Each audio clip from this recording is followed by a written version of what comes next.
Hello, another video from the crazy angry photographer here. This is the lens reviews, plural, that has kind of been begging to be done. Ultimately, this is my favorite. I don't know if it's my favorite prime, but it's certainly my favorite wide prime. I'm talking about the ultra wide 20mm Nikkor lenses for your Nikon DSLRs or film cameras. Now, I only have two 20mm here that are not included. One is the AIS manual focus version of this lens, which is the 20mm f2.8D series, and an older turd. This is an excellent lens, so I'm not comparing it to that. An older 20mm f4 non-AI lens. So there are two lenses that are not included here, but I'm going to give you a rundown of the pluses and minuses of all Nikkor 20mm. Which is the best value. Obviously here we have dead center Nikon's current production, the G series 20mm f1.8G. Obviously it is a huge lens. It's basically twice the size of both of these lenses put together, end on end. Obviously the weight is not extreme. I mean, it is rather dense, but it's a G series lens. Now, a few people complain about the barrel construction being plastic. I mean, ultimately, you're not going to be hammering nails with the thing. It is incredibly fast autofocus.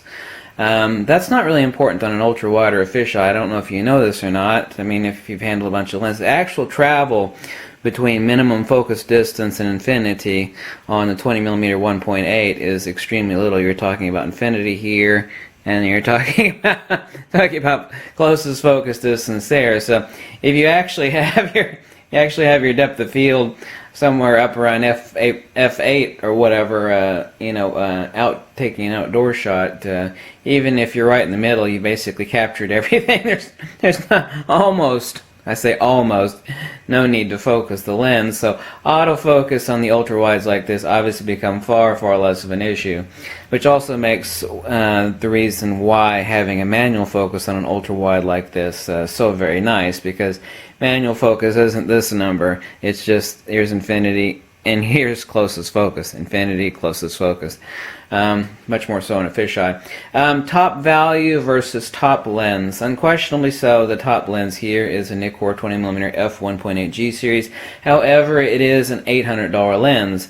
And the other thing of this is that everybody that has this lens loves it, and you're not going to find a deal on a used one anywhere. Now, there may be some odd anomaly that might spark out of the universe somewhere, but you're not going to find this lens used anywhere, period. You're not going to find a deal on one unless someone, happens to have temporary insanity. Finding a used one, forget about it. Forget about it.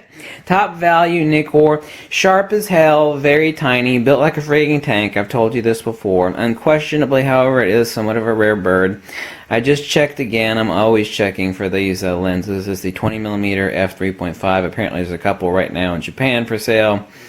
Obviously that could change at any second, always fluctuating.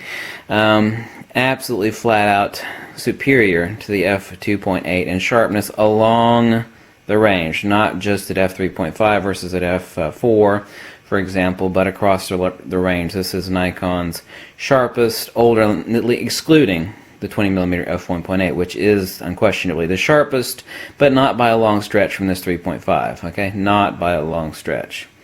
So the top value would be this. Typically, you can find these for about $350 used. It used to be upwards like the upper 200s, like 280 or so, but now it seems they're running about $350, probably because I've already made a few videos about it. So this is unquestionably the top value.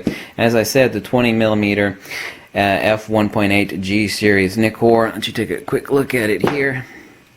You can see underneath the filter it has a large bulbous front element. Comes with this filter. Now the size difference obviously is significant between this and this, or the 2.8. I mean, it is a rather large lens. It's not extremely dense. Very fast, very silent wave drive motor internally.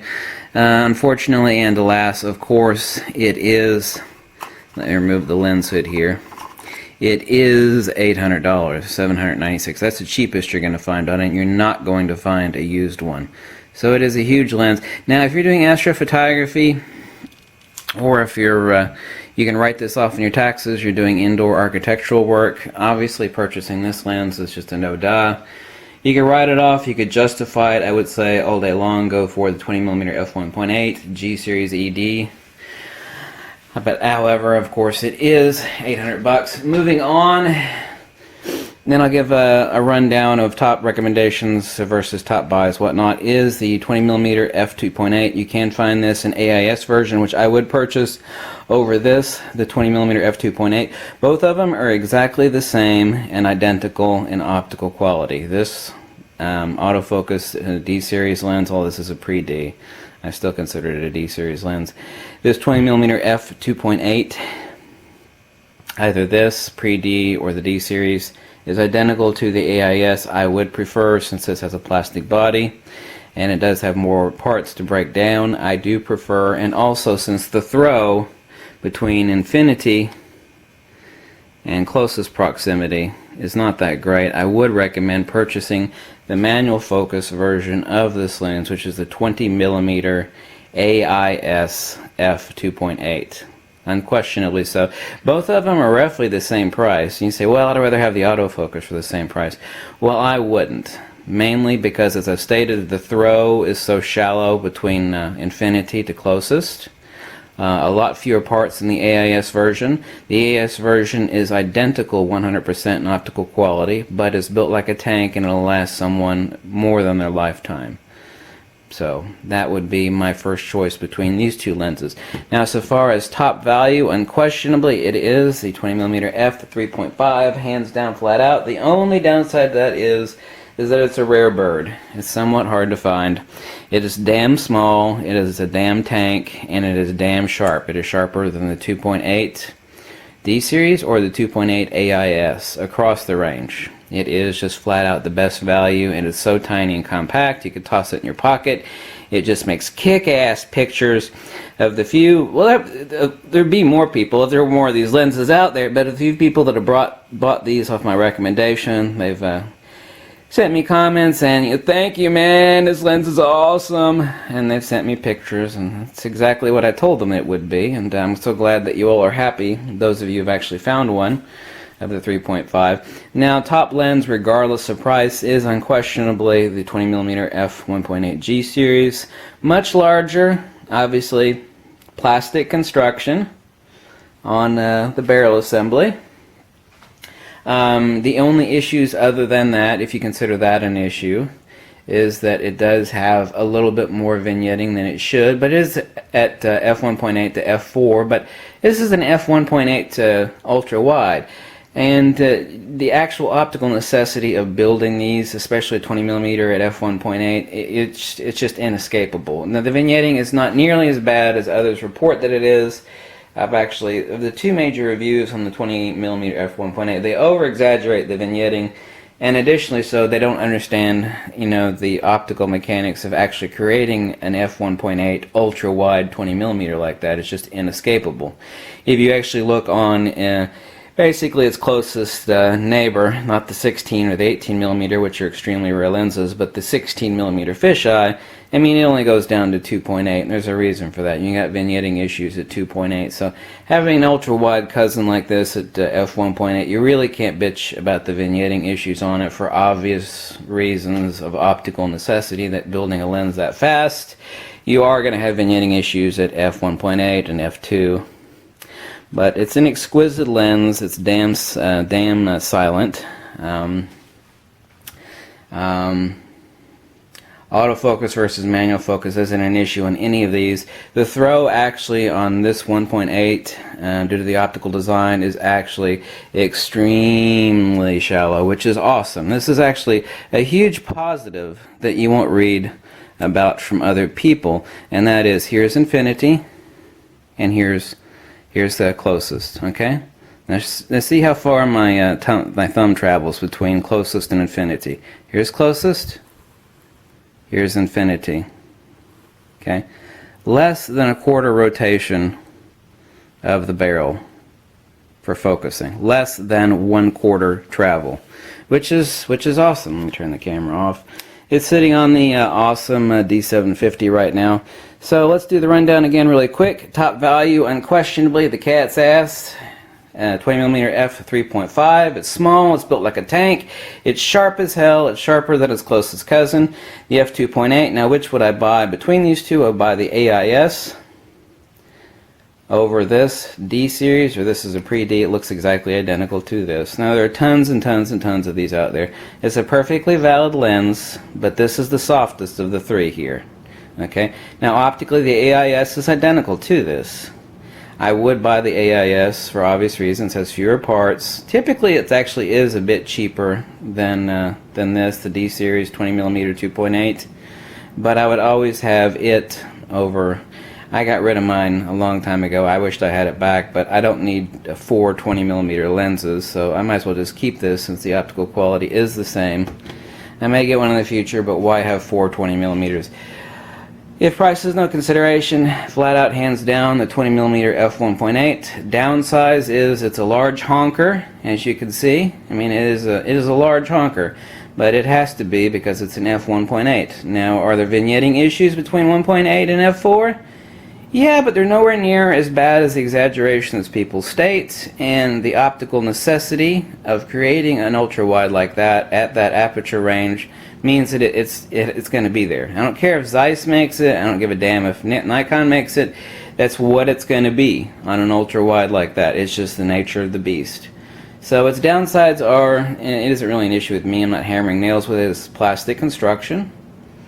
And the fact that it is a large honker of a lens, you know, relative to any of the other 20mm. So there is that issue, but that's not really an issue for a lot of people. It is for some. I mean, pocket carry this little sucker. If you're traveling, that becomes important, but it's also damn heavy. It's a pretty dense lens. On the scale of things, it's certainly nowhere near as dense as like a 35 to 70 2.8 as far as having an enormous amount of heavy glass in it. It's the wonderful features is that it is unquestionably the top sharpness of any 20mm Nikkor. It also has the most shallow throw between infinity and closest focus, which is super awesome for manual focus. And it is an f1.8. The downside is that it is $800 and you ain't gonna find a used copy of it anywhere. You know, look all you want. I'll be really shocked if anybody finds a used copy. If you find a used one, it'll be 95% of the cost of the new one. You'll never find a deal on this lens used. You just will not. It ain't gonna happen. It's one of those few lenses that when it comes to finding a used one, forget about it. So that's the rundown on all of Nikon's 20mm, and I said only 2 of those weren't not included.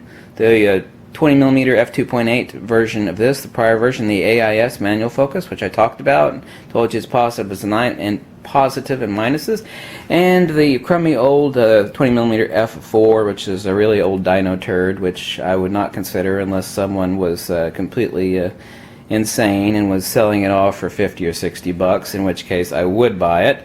Otherwise, my answer would be hell no, do not buy it. So that's it. Typically about 3 to 350 on the 3.5 top value. Top lens here. Downsides are its size, its price, and really that's it. I mean, its plastic construction on its barrel is not really an issue. I mean, I don't know how much you abuse your lenses, but that shouldn't be an issue. So that's it. I think this is definitely the most complete YouTube video on all Nikkor's 20mm wides, and definitely my most favorite lens. I don't know if it's my most favorite prime in the world, but it's definitely my most favorite wide prime. I mean, I just love and use the piss out of it. I find it so incredibly handy. Thanks for watching. Catch you later. If you like this video, you can drop me a buck or two. You can go tell me to jump off a cliff. Whatever makes you the most happy. Catch you later.